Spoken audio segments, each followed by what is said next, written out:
free agent spending frenzy. Over $1.5 billion have already been spent while you were sleeping. One of the stars of the playoffs, Trae Young, agreed to a 5-year rookie max extension worth up to $207 million. The opposite end of the age spectrum is Chris Paul.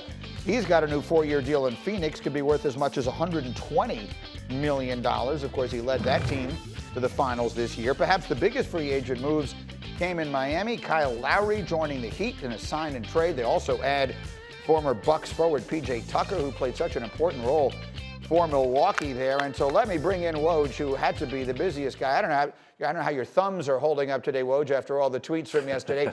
But what more can you tell us about the Lowry deal in particular and the reaction to the big moves made in Miami yesterday?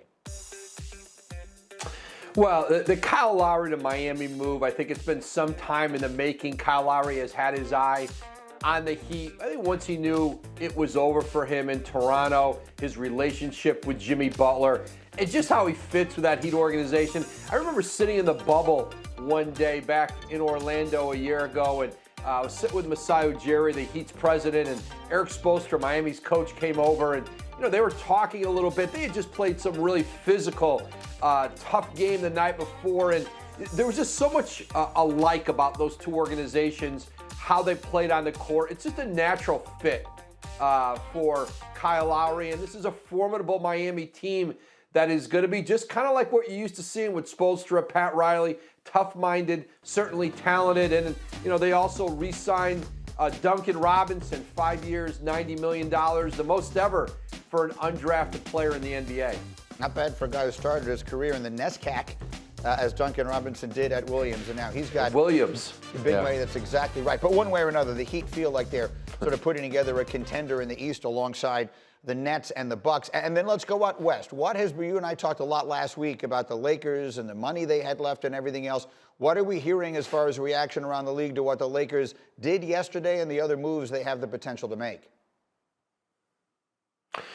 Well, certainly the Lakers, as they now try to kind of remake their bench and bring in players, many of whom at the veteran minimum, players they've been familiar with, as we reported. Trevor Ariza coming back to the Lakers, Dwight Howard back in L.A., and, one more player who they're trying to sign and could decide as soon as today, Carmelo Anthony. Carmelo Anthony to be reunited with LeBron James, or to be united, I guess, as great friends, and they played together in the Olympics. It would be their first time playing together in the NBA. That would really be something. Okay, we'll keep a close eye on that, and obviously you got the Twitter fingers ready to go as these stories continue to develop. Thank you for watching ESPN on YouTube. For live streaming sports and premium content, subscribe to ESPN+.